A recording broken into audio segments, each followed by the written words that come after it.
근데 이렇게 제가 지금 말씀을 드리면서 쭉 설명을 드렸던 부분들이 어떻게 보면요, 박정희 대통령이 갖고 있는 굉장히 다른 두 개의 모습들을 서로 보여주는 그런 것 같아요. 그러니까 하나로만 얘기할 수 없는, 또 시기마다 박정희라고 하는 인물을 상징적으로 얘기할 수 있는 부분들이 바뀌어요. 그러니까 일본의 군인이었지만 곧바로 공산주의자가 됐고요. 또 이제 군사정부의 지도자가 될 때는 굉장히 비동맹적인 성격을 가지고 있었지만 또 한미동맹을 굉장히 강조를 했고, 경제성장의 지도자이면서도 사실 위기가 왔을 때 이걸 제대로 해결하지 못했던 부분들이 또 있었고, 한미동맹을 강화한다고 하면서 자주국방으로 나갔던, 왜 이런 변화들이 있었을까? 저는 그걸 이해하기 위해서는 박정희 정부 시기에 있었던 좀 다양한 중요한 변곡점들을 우리가 좀 봐야 된다라고 생각을 합니다. 우선 첫 번째 변곡점은 저는 군정 시기에 있었던 경제정책 실패라고 생각을 해요. 그러니까 처음에 박정희 대통령이 생각했던 거는 뭔가, 저는 약간은 사회주의적인 부분들이 있었던 것 같아요. 그게 이제 보여주는 게 1962년에 있었던 통화개혁입니다. 근데 이 시기에 통화개혁을 한 게 우리나라 두 번째 통화개혁을 한 건데요. 첫 번째가 1953년에 전쟁 기간 중에 통화개혁을 합니다. 근데 이때는 왜 했냐면 전쟁으로 인해서 인플레이션이 너무 심해지니까 경제가 완전히 망가지는 거예요. 뿐만 아니라 미국과 지금 원조를 가지고 협정을 맺으려고 하는데 50년에 이 전쟁이 시작될 때의 환율하고 53년의 환율이 바뀔 수밖에 없어. 인플레이션이 굉장히 컸기 때문에. 근데 이제 이승만 정부는 그걸 안 바꾸겠다고 하고 미국은 바꾸자고 하고, 이 논의 과정에서 이 통화를 정상화하기 위해서 통화 개혁을 할 수밖에 없었어요. 근데 5.16 쿠데타 직후에는 통화 개혁을 할 별로 명분이 없었는데 통화 개혁을 합니다. 이게 왜 하냐면 통화 개혁을 하면 국권화폐를 신권화폐로 바꿔야 됩니다. 근데 이 바꾸는 과정에서 정부가 국민들의 돈을 일정 정도를 킵하고 있는 겁니다. 가지고 있는 거. 이게 국내에 자본을 만드는 겁니다. 국내 자본을 만들어서 이걸 가지고 경제개발 계획을 하려고 했던 거죠. 그러니까 해외로부터 자본을 가져오기 힘드니까 국내 자본을 만들겠다. 이제 이 과정에서 통화 개혁을 했는데, 이 통화 개혁을 하자마자 미국이 개입을 합니다. 미국 개입을 해서 이거는 사회주의적인 정책이다. 국가가 어떻게 자본을 만들어서 국가가 투자를 하냐. 근데 그 당시에 박정희 이 군사정부에서 박정희의 경제고문을 했던 분이 박희범이라는 분이 있어요. 이분도 이제 대구 경북 출신의 분인데, 이분의 박사 논문이 인도에서의 경제개발 계획에 대한 거예요. 그러니까 이분이 생각했던, 저는 그림이 그 그림이었다고 생각을 해요. 인도에서 하는 방식은 굉장히 사회주의적입니다. 지금도 인도 헌법은요, 인도를 사회주의 국가로 규정을 하고 있어요. 아무도 사실은 인도 사회주의 국가라고 안 하지만 헌법 자체는 그렇게 규정을 하고 있습니다. 근데 그 당시에는 지금보다도 훨씬 더 그랬고요. 특히 그 당시에 인도는요, 제3세계 비동맹의 지도자 국가입니다. 그러니까 이제 이런 방식으로 해서 뭔가 국가가 주도하는 경제개발 계획을 해야 되겠다. 근데 미국에서 이거는 사회주의다, 안 된다. 그래서 개입을 해가지고 그 당시에 통화개혁을 하면서 모든 은행의 계좌들을 봉쇄를 했었는데 이걸 풀어주게 됩니다. 근데 거기에서 끝난 게 아니고, 그걸 풀어주면서 박정희의 옆에 있었던 경제 정책을 했던 사람들이 다 바뀌어요. 근데 이 사람들이, 새롭게 들어오는 사람들이 50년대부터 미국의 원조 당국하고 협력을 했던 사람들입니다. 그러니까 사실은 박정희가 처음에 갖고 있었던 생각들이 현실 정치에 들어오면서 이게 내가 그냥 하려고 한다고 되는 게 아니구나, 현실에 벽이 있구나 라는 걸 느끼는 시점이 아니었을까. 또 그 이후에도 이제 민정이양을 번복을 하고 군정을 연장하겠다고 했다가 미국하고 갈등을 빚는 사건이 벌어지는데, 이때 저는 한번 박정희가 이 정권을 잡고 들어오면서 현실을 한번 본 것 같아요. 우리 현실이라는 게 어떻게 해야만 국가라는 걸 이끌어갈 수 있구나라는 거 한번 느꼈던 것 같고요. 또 한번 바뀌는 게 이제 6.3 사태와 한일협정 그리고 베트남 파병입니다. 5.16 쿠데타를 하고 군사정부가 들어섰을 때에 여러 가지 슬로건을 얘기하지만 사실은 그 중에 하나는 민족주의였습니다. 우리는 민족을 중심으로 해서 간다. 그리고 이거는 4.19 혁명의 정신을 이어받는 거다라는 얘기를 했습니다. 그런데 사실은 한일협정이나 베트남 파병을 하면서 민족주의에 대한 슬로건을 내려놓게 됩니다. 그리고 이제 한미동맹 쪽으로 급격하게 돌아서게 되는 거죠. 현실을 보면서 이제 뭔가 이제 현실적인 부분으로 돌아서게 되는 부분들이 하나 있는 것 같고요. 저는 이제 두 번째 굉장히 컸던 것이 저는 JP의 몰락이라고 생각을 해요. 김종필의 몰락입니다. 사실 김종필은 실제로 5.16 쿠데타를 만들었던 사람입니다. 그러니까 김종필은 1950년대에 군 내에서 부정부패에 앞장섰던 사람들이 4.19 혁명 이후에도 계속해서 군 내의 지도자로 남아있는 거에 대해서 불만을 품었던 거죠. 군도 개혁을 해야 된다. 그리고 사실 그거의 연장선상에서 5.16이라는 걸 계획해서 했던 사람인데 본인이 그거를 실제 계획을 하고 생각을 했지만 거기에 지도자로 박정희를 갖다 앉힌 거죠. 근데 그럼에도 불구하고 군사정부에서 제3공화국으로 가는 시기에 민주공화당을 실제로 조직을 했고요. 또 민주공화당의 조직 과정은요. 이전에 50년대에 있었던 자유당하고 민주당하고 다릅니다. 김종필은 전국을 돌아다니면서 전국에 있는 새로운 청년들을 불러 올렸어요. 그러니까 새로운 어떤 정당 방식을 좀 하고 싶었던 거예요.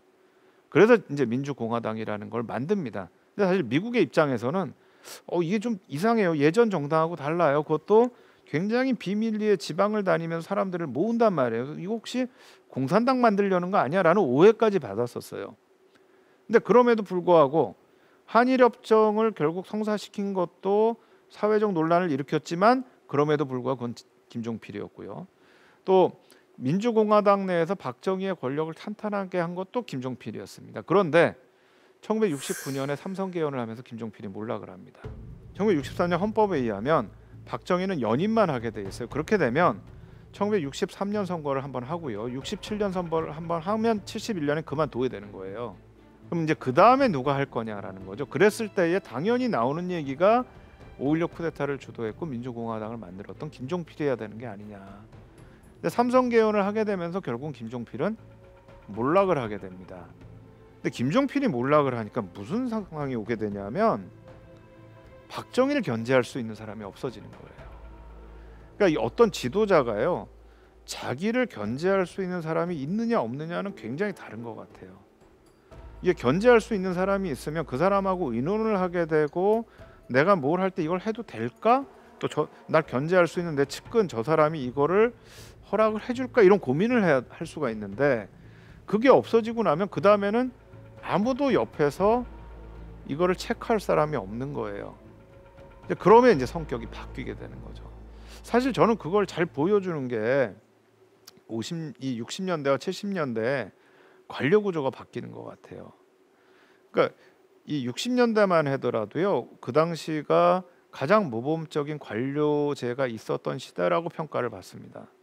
그런데 70년대가 되면 그게 이제 무너지는 게 중요한 정책을 만드는 게 국가 이 정부의 부서들이 만드는 게 아니고요, 청와대가 그걸 만들기 시작을 합니다.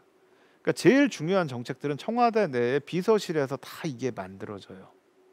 이제 이렇게 되면 관료들이 이 자기가 있는 부처에서 열심히 해가지고 여기서 성과를 내고 승진을 하기보다는 어떻게 하면 내가 청와대에 좀 갈 수 있을까만 바라보게 됩니다. 그러면 이제 관료제가 몰락하기 시작을 하는 겁니다. 근데 여기에 또 하나 기폭제가 됐던 박정희의 경제 과외교사라고 했던 김학렬 경제 기획원 원장이 또 사망을 하게 됩니다. 그러니까 이러면서 박정희 주위에서 박정희한테 조언을 하고 체크할 수 있는 사라진 것, 이게 또 하나 아주 중요한 계기가 됐던 것 같고요. 또 70년대 와서 이제 닉슨이 독트린을 하고 나서 주한미군 일개사단 철수를 하는, 이거는 이제 한국이 베트남에 전투부대를 파병을 하면서 미국한테 약속을 받았던 게 한국이 가 있는 동안은 주한미군을 한국과 사전 협의하지 않고 철수를 하거나 감축시키지 않겠다라고 존슨 대통령이 약속을 했는데 닉슨 대통령이 들어와서 뒤통수를 친 거예요. 주한미군을 갑자기 한개사단을 철수를 시켜버린 겁니다. 한국 정부와 의논하지 않고 발표를 해버린 거예요. 이제 이때 나오기 시작한 게 자주국방 구호가 나오기 시작을 한 겁니다. 그리고 나서 이게 그 연장선상에서 75년에서 남베트남이 패망을 했을 때 그때 박정희 대통령이 성명을 발표를 하죠. 우방이라고 다 믿을 수는 없다. 사실은 남베트남 패망하는 시점에서 미국이 도와주질 않죠. 미국이 73년 초에 베트남에서 나오거든요. 파리 평화협정 이후에 한국군도 나오고요. 근데 75년에 망하는데 안 도와줬다는 거죠. 그래서 자주국방이라는 이제 부분들이 70년대부터 계속해서 한국 사회 굉장히 중요한 슬로건의 하나가 되고요. 그다음에 이제 왜 유신을 했을까? 사실 저는 거기에는 71년에 국가 비상사태 선포가 굉장히 중요하게 작동을 했던 것 같아요. 그러니까 이때가 미국이 중국하고 이렇게 접근을 하던 시기인데 미중이 접근을 하는데 중국은 우리한테 적이거든요. 근데 우리 동맹국인 미국이 중국한테 접근을 하는 거예요. 박정희한테는 굉장히 충격이죠. 그러니까 국가 비상사태를 선포를 합니다. 근데 사실 미국의 입장에서 보면은 70년부터 한국이 북한하고 적십자 회담을 시작을 해요. 그러니까 이게 뭔가 잘 풀리려고 하는데 왜 갑자기 국가 비상사태를 선포하지? 근데 박정희는 위기라고 느낀 거예요. 주한미군도 한계사든 나가지, 미국도 접근을 하지, 어떻게 하지? 야, 이거 비상사태다 하고 선포를 했는데 보니까 검토를 해보니까 이 비상사태 선포한 내용들이 다 위헌 조항들이에요. 이게 국민의 자유를 이 비상사태에서는 좀 제한하겠다. 이게 안 되는 거예요. 아, 안 되겠구나. 헌법을 바꿔야 되겠구나. 유신으로 가게 됩니다. 그리고 이제 개인적으로 마지막으로 큰 충격을 준 게 부인이었던 이제 유경수 여사가 사망한 사건.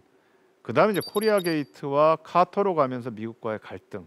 이 부분들이 박정희가 끊임없이 사실은 변화해 가는 데에 중요한 어떤 변곡점들이 됐던 것 같아요. 그러니까 이 지금 1917년에 태어나서 79년까지를 보지 않고요. 박정희가 대통령으로 있었던 시기만 보더라도 이 안에서 박정희를 바꿨던 수많은 그런 사건들이 존재했다라는 것을 알 수가 있습니다. 근데 그럼에도 불구하고요. 제가 좀 흥미롭게 보는 거는요.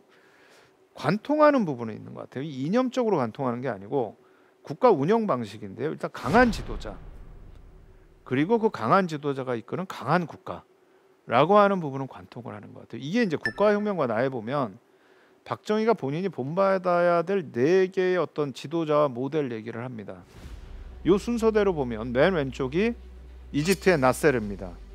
이집트의 이분도 이제 장교였는데 원래 왕정 국가인 거를 뒤집어 버리고 수에즈 운하를 국유화를 하면서 이집트의 근대화를 이끌었던 어떤 비동맹의 지도자라고 할 수가 있고요. 두 번째 있는 사람이 비스마르크입니다. 독일을 통일을 하고 독일의 근대화를 이끌었던 지도자고요. 세 번째가 일본의 메이지 왕입니다. 우리가 얘기하는 메이지 유신을 이끌었던 사람이고 네 번째가 터키의 케말 파샤입니다. 1920년대 이후에 터키의 근대화를 이룩했던 사람입니다. 이 네 사람의 공통점이 강력한 리더십을 가지고 국가가 중심이 된 근대화 과정을 이끌었던 사람입니다.